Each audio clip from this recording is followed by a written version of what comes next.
Ever have the person who kicked you when you were down come back when you're finally up? That buzz at my iron gate wasn't a delivery, it was her. On the security screen stood Amanda Crow, my ex-wife. 5 years ago she walked out because I was broke. Empty fridge, past due bills, heat that barely worked. Tonight she's shaking, begging, "Wyatt, please." My thumb hovers over the gate button. One press and the past walks back into my house. Before I tell you what I did, drop a comment where you're listening from, hit subscribe, and keep watching. Because the night she rolled that suitcase out my door is where this started. Dayton, Ohio. Tuesday night. The kind of cold that sneaks through bad seals and makes a grown man feel smaller than he wants to admit. Our kitchen table was covered in past due notices: electric, water, rent, and that business loan I signed thinking hustle could outrun math. Red stamps, final warnings, like the paper was talking down to me. I opened the fridge out of habit. Empty shelves, one bottle of ketchup, a lonely jar of pickles. I shut it like I could hide the truth. Then I dumped my pocket change on the counter and counted it. Quarters, dimes, nickels, trying to turn it into gas money and dinner. It didn't turn into anything. Amanda stood by the sink, arms crossed tight, staring at the flickering bulb like it was mocking her. I started my usual speech. Tomorrow I've got a lead. People always need repairs. One job can change everything. She didn't let me finish. She looked straight at me and said, calm and cruel, "Time don't pay rent, Wyatt." Then softer, like she'd already decided, "I can't live like this anymore." I reached for her hand, and she didn't take it. Instead, her eyes flicked past me toward the hallway, like she was checking something, like she was making sure it was still there. That look she gave the hallway sat in my chest like a warning light. I followed it, trying to tell myself I was paranoid, that every couple says things they don't mean when money gets tight. I kept talking anyway, because talking was the only thing I could control. "I'll fix the heater," I said. "I'll handle the sink. I'm on it." But even to me, it sounded like another late promise, filed right next to the bills. Amanda didn't yell. She didn't need to. "I worked doubles all week," she said, voice flat, like she was reading numbers off a receipt. "Just to put groceries in here. My feet hurt so bad I couldn't sleep." She nodded at the table. "And for what? So you can keep chasing a maybe?" I tried to reach her. "I don't need a miracle," I said. "I need my wife in my corner. Just stay with me while I figure it out." She pulled back like my touch burned.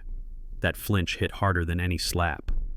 Then I saw it, by the front door. A big suitcase, packed, zipped, standing upright like it had been waiting. My throat went tight. "How long?" I asked, barely breathing. "Have you been planning to leave me?"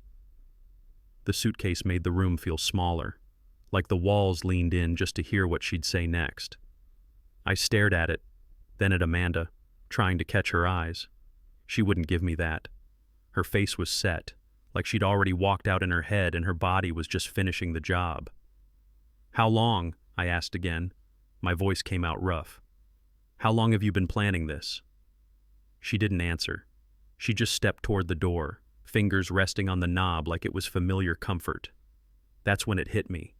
The quiet. No arguing back. No bargaining. No let's try. Just done. I swallowed hard. There's someone else, isn't there? For 1 second I waited for the lie, the soft denial, anything I could grab and call hope. She stood still, shoulders tight, eyes fixed somewhere over my left shoulder like I wasn't even the point anymore. Then she said it, flat as winter air, "It doesn't matter anymore." And she pulled the door open. I followed her to the threshold, but I didn't touch her. I couldn't. The hallway light caught the edge of her suitcase as she rolled it out, and then, click, the door shut. The sound wasn't loud. It didn't need to be. It cut clean, like the end of 7 years in one small, final word. I don't remember sitting down, but I remember the silence settling on me like dust. No footsteps, no TV, no good night, just the hum of an old refrigerator trying to pretend it had something inside. I stared at the closed door for a long time, waiting for it to open again. It didn't. Morning came without permission.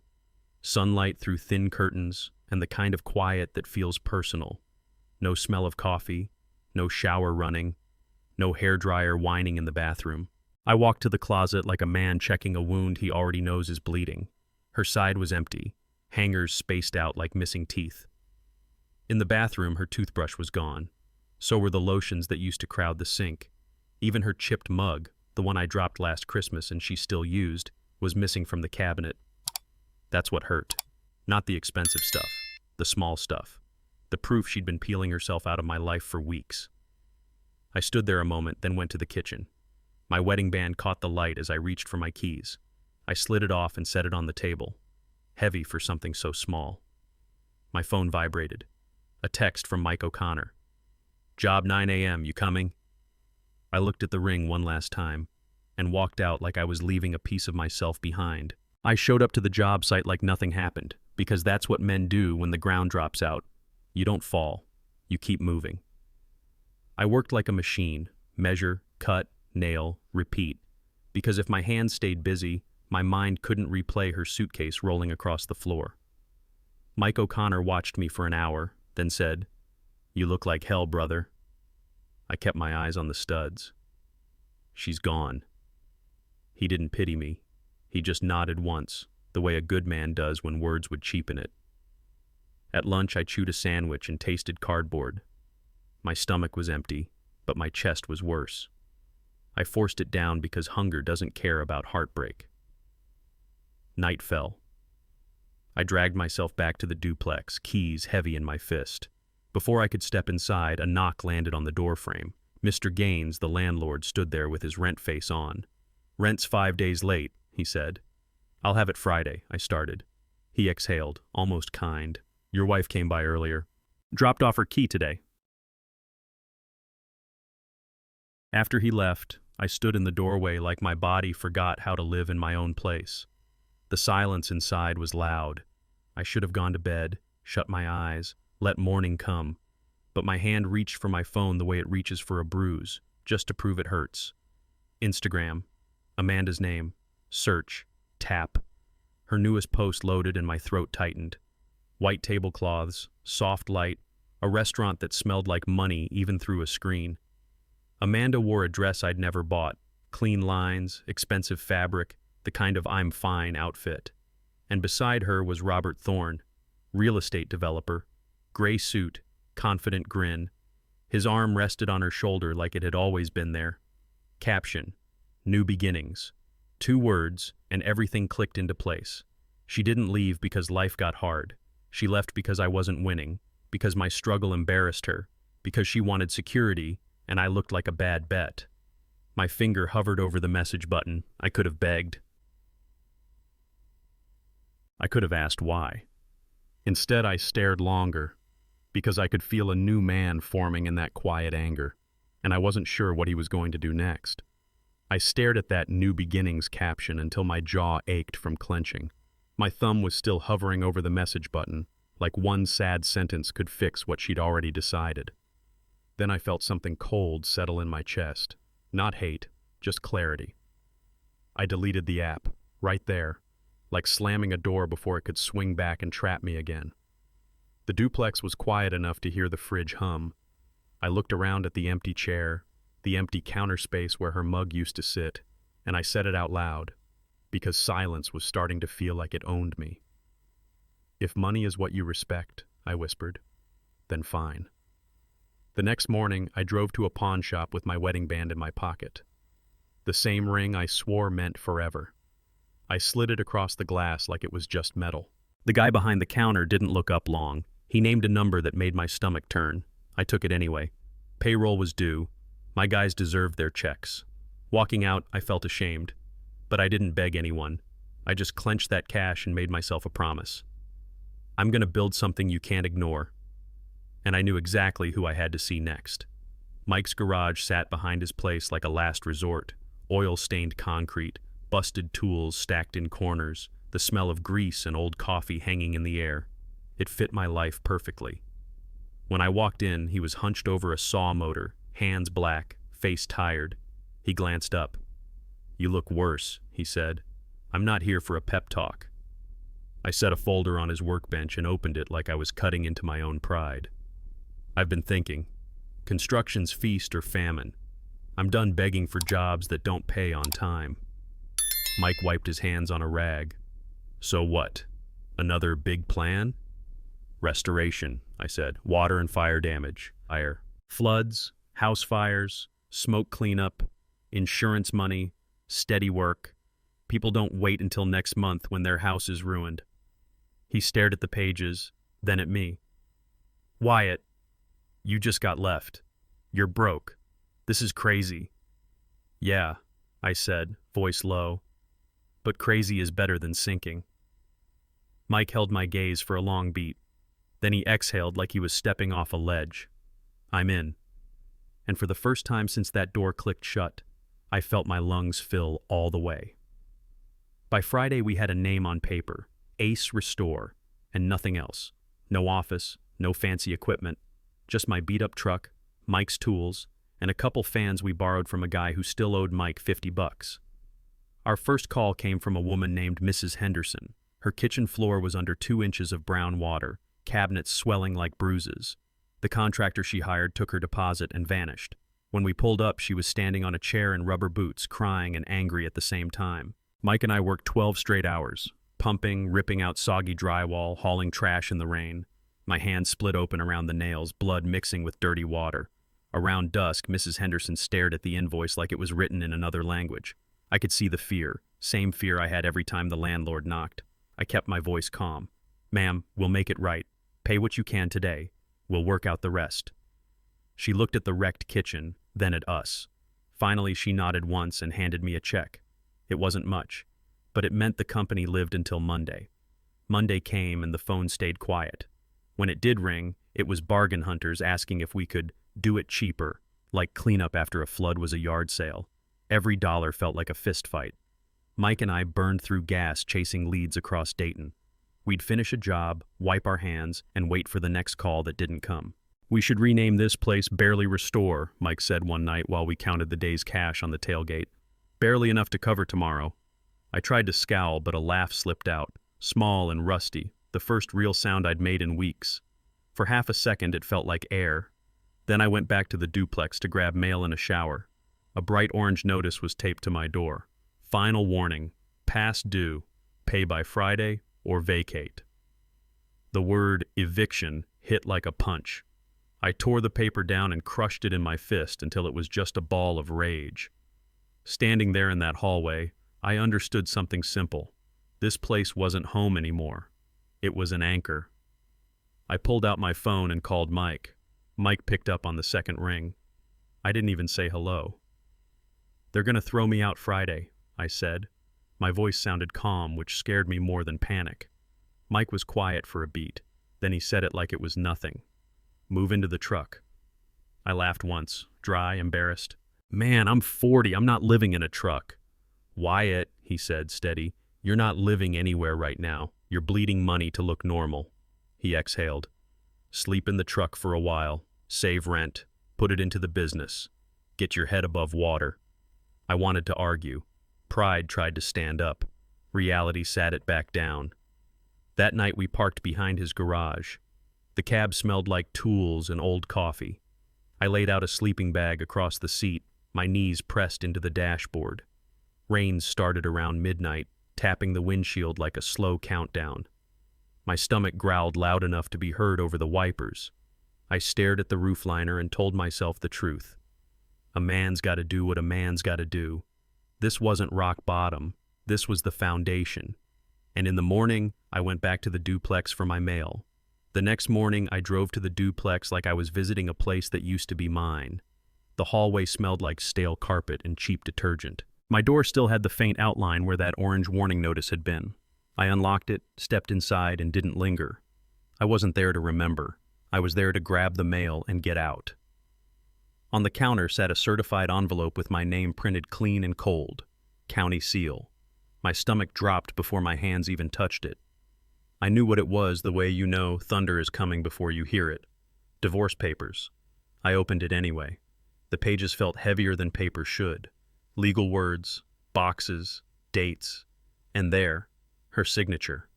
Amanda Crow, written neat and confident, like signing my name out of her life was just another errand.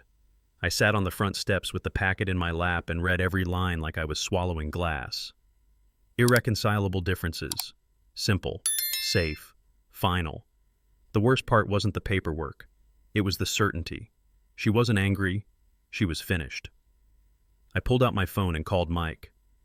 2 weeks, I said. Court date.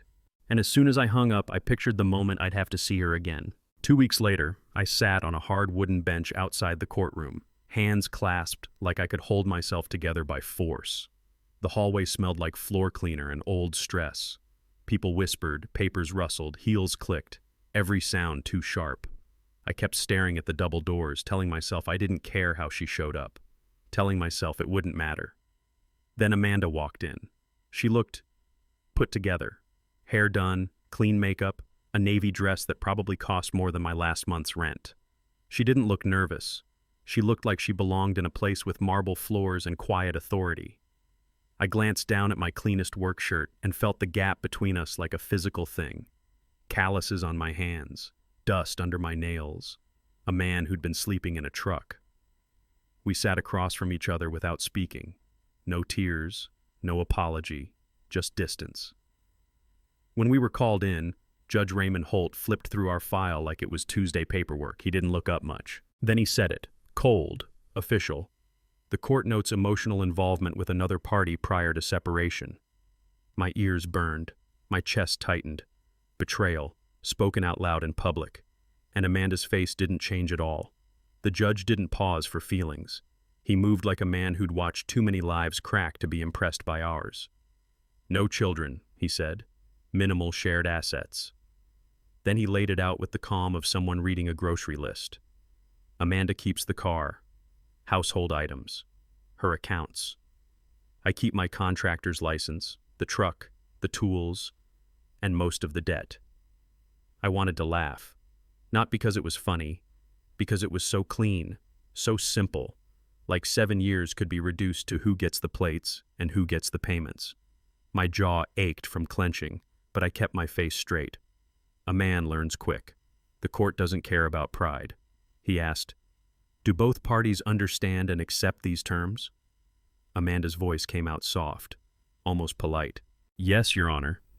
The word hung in the air like a nail. I looked at her for half a second, long enough to see how far gone she was, and then I nodded once. Yes. The gavel hit wood with a sharp crack. That sound split my life down the middle. Before and after, married and alone, hope and debt, and in less than 20 minutes, it was over. I got out of that courtroom like I was escaping a fire. The hallway felt too bright, too clean, like it didn't deserve what had just happened in there. My boots sounded wrong on the floor. I kept walking fast because if I stopped, I knew I'd crack. "Wyatt!" Her voice hit my back.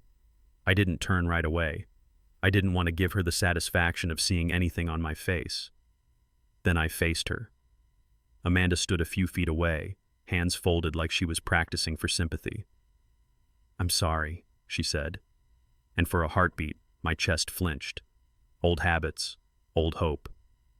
Then she added, almost gentle, almost sure of herself, "You'll thank me one day. You're not built for this life."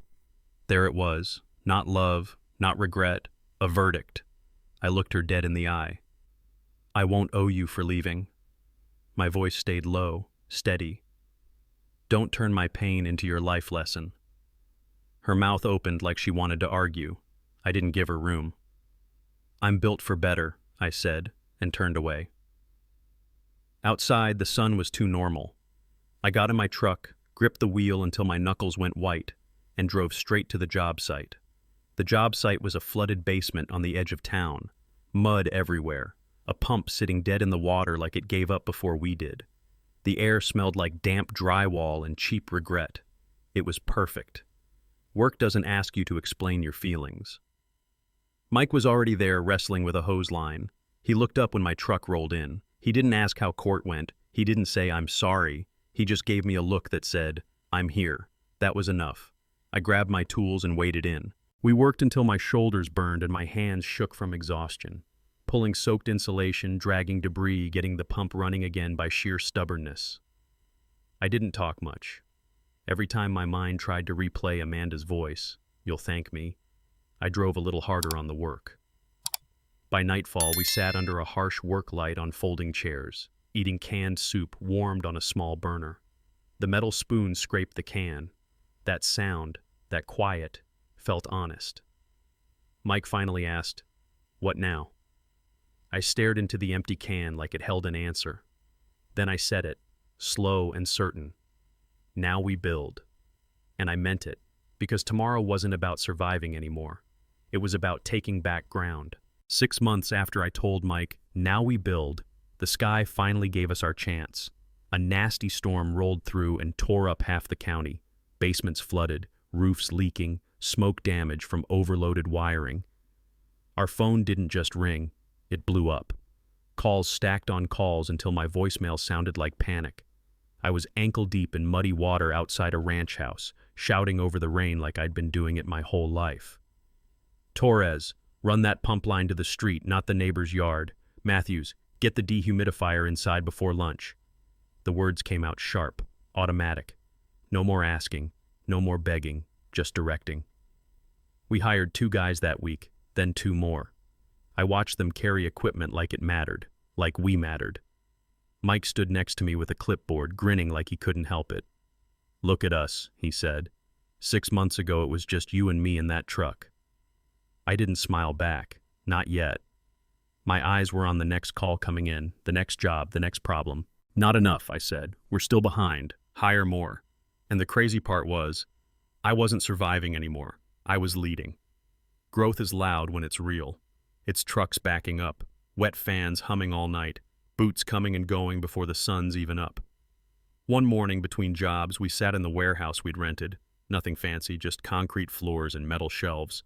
And an email popped up from an insurance adjuster we'd been chasing for months. Approved. First contract. I read it twice to make sure it wasn't a joke. Then I printed the paperwork and signed my name like it finally meant something. Mike slapped the table so hard a screwdriver bounced. "That's it," he said. "That's steady work."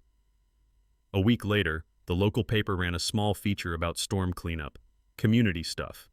There we were in a photo, Mike, me, and the crew in dirty jackets, standing in front of a house that smelled like bleach and fresh drywall. Under it, ACE Restore helps families recover. I tore the article out and taped it to the wall by the roll-up door, not because it was glamorous, because it was proof we existed beyond my fear. Every morning when I unlocked that warehouse, I felt it, possibility, like a door cracking open. Mike looked at the article and said, "Man, we're in the big leagues now." I stared at that headline a long second, then said, "No, we're just getting started." Signing the lease for a 1-bedroom felt like stepping onto thin ice. The landlord slid the papers across the desk and my hand actually shook. Not from excitement, from that old fear that still lived in my ribs. What if this all falls apart tomorrow? I walked out with a key that was only mine. No empty side of the closet, no ghost perfume in the hallway. Just a small place I could afford, on purpose, and the quiet that comes with earning your own peace. On the drive back to the warehouse, I merged onto I-75 and caught it out of the corner of my eye. A billboard. White background, black letters. ACE Restore. Our number big enough to read at 60 miles an hour. I hit my blinker and pulled onto the shoulder like I'd seen a miracle. Cars rushed past, wind shaking the truck, but I just stared. 6 months ago, I was counting quarters for gas. Now my phone number was 40 feet in the air. I whispered, "We're not broke anymore." Then my phone rang. "Mike." "Get back here," he said. "Right now." Mike was standing outside the warehouse when I pulled in, hands in his pockets, trying to look casual and failing. "Don't get mad," he said, and that alone made my stomach drop. He led me around the side, and there it was, a newer truck, navy blue, clean paint, our logo sharp on the doors like it belonged. For a second I couldn't speak. All I could hear was that old duplex door clicking shut in my head, like it was daring me to believe in good things again. "We can't afford that," I said automatically. It came out the way a broke man talks, even after the money starts to change. Mike grinned. "We're turning profit, Wyatt." I checked the books twice. "This is ours." I walked up and ran my hand along the lettering. The paint was smooth, real, not borrowed, not patched together. Mine, ours. Something in my chest loosened. I laughed. Quiet at first, then for real. Mike laughed too, like he'd been waiting on that sound. Feels different, he said. Yeah, I told him, still smiling. Now it's on us to make it last. That night I went back to my apartment alone. No celebration, no loud music, just a cheap bottle of bourbon and the kind of silence that makes you hear your own thoughts too clearly. I poured a glass and stood by the window, watching headlights slide past like they had somewhere to be. I told myself this was peace, that I liked it this way. Mike called, already fired up. We're all going to Marley's. Couple beers, nothing crazy. You coming? I pictured a crowded bar, people asking questions, clapping me on the back like success cancels pain. Not tonight, I said. Rain check. After I hung up, I opened my laptop out of habit and clicked into an old email account I rarely used anymore. The screen loaded slow. Promotions, discounts, junk. Somewhere in that mess, a new message slipped in and sank like a stone. From Amanda Crow. Subject, can we talk? I didn't see it. I shut the laptop and went to bed thinking the past was finally quiet. But it wasn't quiet. It was just waiting in the dark, where I wasn't looking.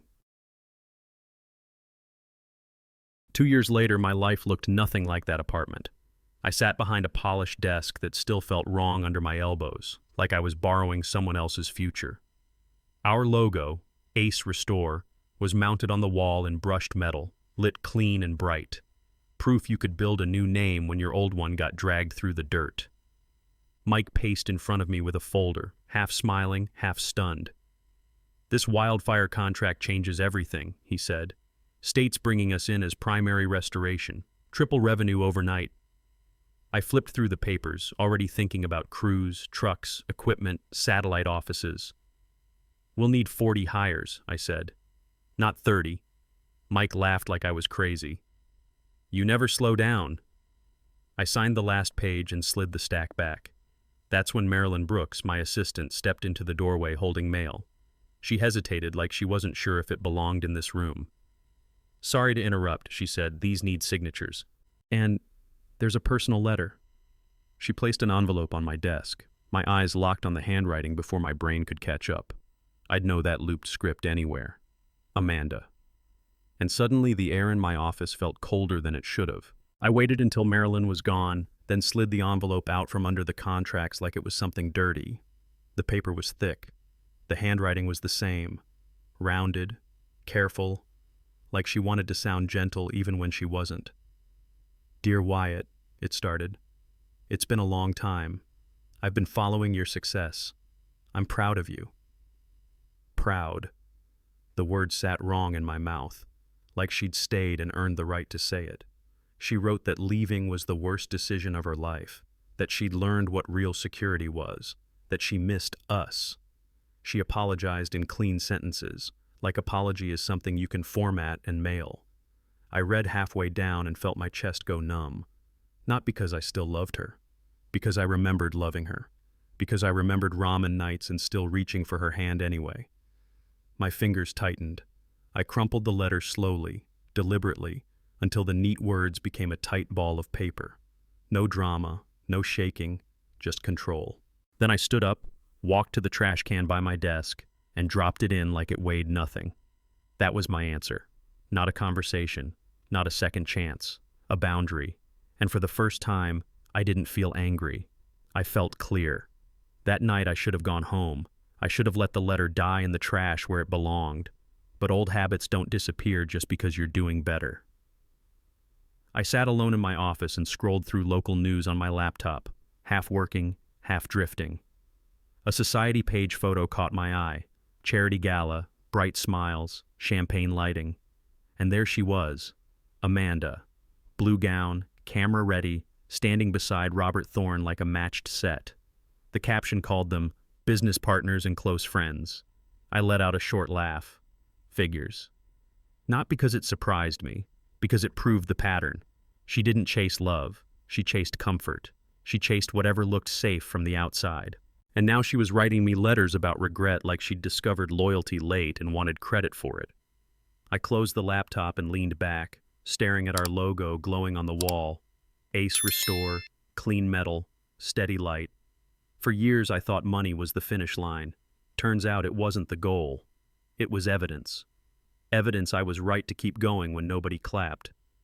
Evidence I could build a life that didn't depend on anyone staying.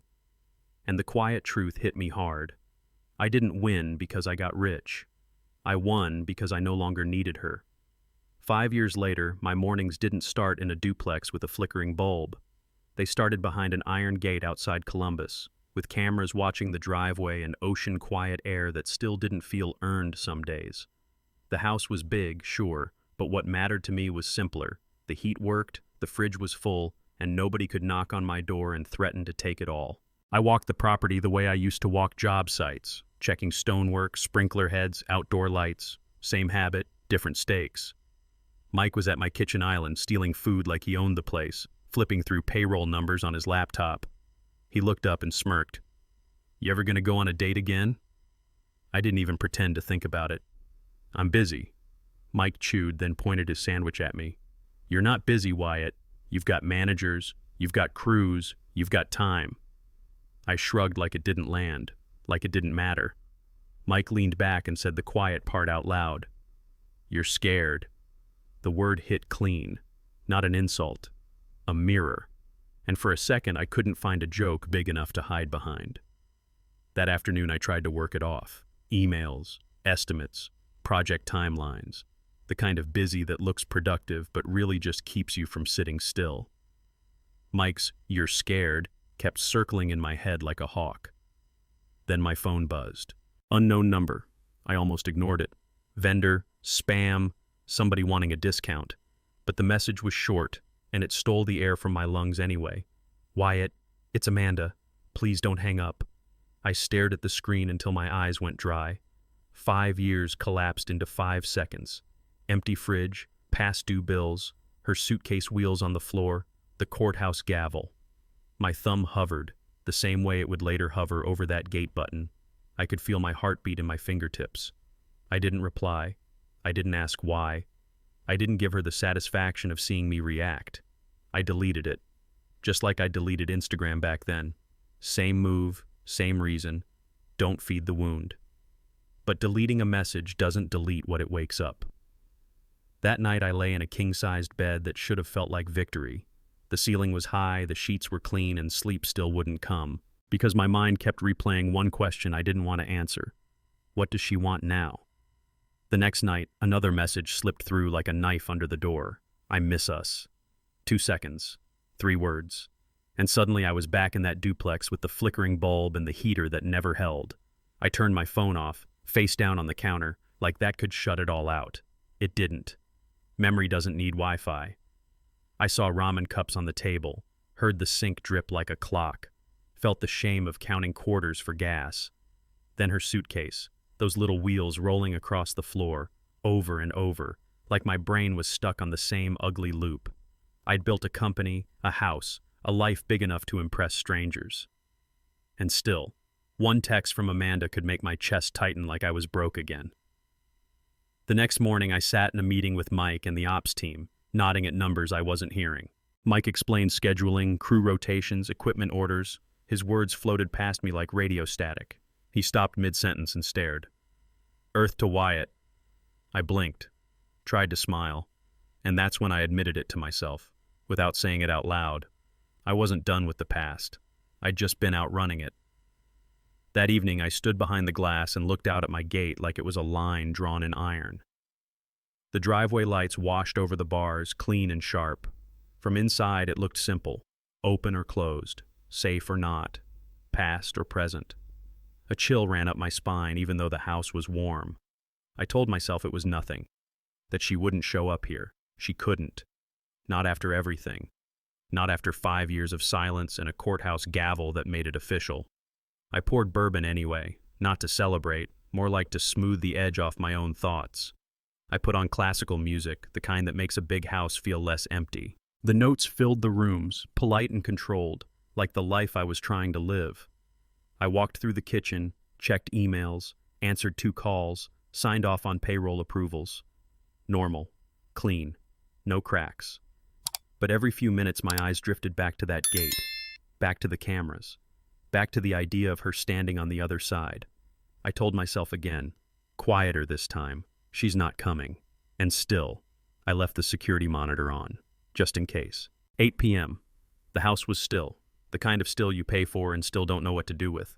Beethoven played low in the background, clean, controlled, like a life that never got messy. I sat with a glass of bourbon I didn't even want, staring past my reflection in the window. Then it happened. Buzz. Not my phone, not an email, the gate. My body locked up like someone called my name in a dark room. For half a second I told myself it was a wrong address, a delivery guy, a neighbor with a problem. But my hands were already moving. I crossed the living room and tapped the security panel. The camera feed blinked on. And there she was, Amanda, at my iron gate. White dress, hair done, but her shoulders were slightly hunched like she'd shrunk since I last saw her. One hand held the call button. The other trembled near her side like she couldn't decide whether to run or stay. It wasn't a text anymore. It wasn't a memory. It was real skin and breath standing outside my life. I stared at her face on the screen. Then my thumb hovered over the intercom. I pressed the intercom and heard my own voice come out colder than I expected. "What do you want?" Amanda flinched like the speaker slapped her. She glanced toward the camera, eyes glassy under the gate lights. "Wyatt, can we talk? Just 5 minutes." 5 minutes. Like you can fit 5 years into a small number and call it fair. I didn't yell. I didn't curse. I didn't give her the version of me she could point at later and say, "See? He's bitter." I kept my voice flat, steady, the way you talk when you're done wasting breath. "Talk about what?" I said. "The night you packed your suitcase? The part where you said you couldn't starve for dreams?" Her mouth opened, then closed. She swallowed hard. "I'm sorry," she said, and the words cracked in the middle. "I made mistakes." I watched her through the grainy feed and felt something strange. No rush of love, no thrill of revenge, just weight. Like my chest remembered the old pain even if my mind didn't want to. I leaned closer to the panel. "You want to talk?" I said quietly. "About the night you left me high and dry?" And that's when her eyes filled up and her voice went smaller. "Wyatt, I have nowhere else to go. I have nowhere else to go." Amanda said it like it hurt to admit, like the words scraped her throat on the way out. She kept her eyes on the camera, but I could tell she wasn't really looking at me. She was looking at the life behind me. The gate, the lights, the house she used to dream about while she was packing her suitcase. "Robert," she started, then her voice caught. "He's done. Everything was in his name. The house, the cars, all of it." She swallowed, forced the next part. "When he walked, I walked with nothing. I didn't move. I didn't speak. I just listened while she listed what she'd lost. Security, comfort, the illusion that money can keep you safe from consequences." She sounded smaller with every sentence, like the gate lights were showing her exactly who she'd become. And the sick part was, I didn't feel joy. No victory lap, no serves you right, just this hollow space where anger used to live. Because I remembered what it felt like to have nowhere to go. I remembered the cold. I remembered hunger. I remembered being invisible. My voice came out low, almost tired. "So, now you understand." She nodded, crying quietly. "Yes." And in that moment, the irony landed full force. Karma showed up. But it didn't taste sweet. It tasted like ash. Her crying pulled up an old picture in my head like a bad film reel. Me in Mike's truck, rain hammering the windshield, my stomach growling so loud I couldn't pretend I wasn't hungry. Me pawning my wedding ring like it was just scrap metal so my guys could get paid. Me staring at the ceiling and telling myself I'd never beg again. Now Amanda stood outside my gate with that same desperation on her face. Her hand shook near the call button. She looked like she might crumble right there on the driveway. And I hate to admit it, some part of me wanted to press the gate open just to end the scene, not to take her back, just to stop the sound of her voice in my head, just to prove I wasn't the kind of man who could watch someone fall. My thumb drifted toward the control. That's when I heard a soft footstep behind me. Mike walked into the room, wiping his hands on a rag, and froze when he saw the screen. His eyes narrowed. He didn't say a word. He just stepped beside me, solid, quiet, present. And suddenly I remembered the difference. Amanda left when the fridge was empty. Mike stayed when the truck was my bedroom. My thumb stopped. Because loyalty isn't what people say when life is easy. It's what shows up when you're at your worst. And Mike was standing right there, proof of it. Amanda wiped at her face like she could hold herself together by force. The gate lights caught the shine of tears and the first smear of mascara. She tried to steady her breathing, tried to sound reasonable, like this was a bad argument we could walk back. "Everyone makes mistakes," she said. "I'm human, Wyatt. I didn't raise my voice. I didn't need to.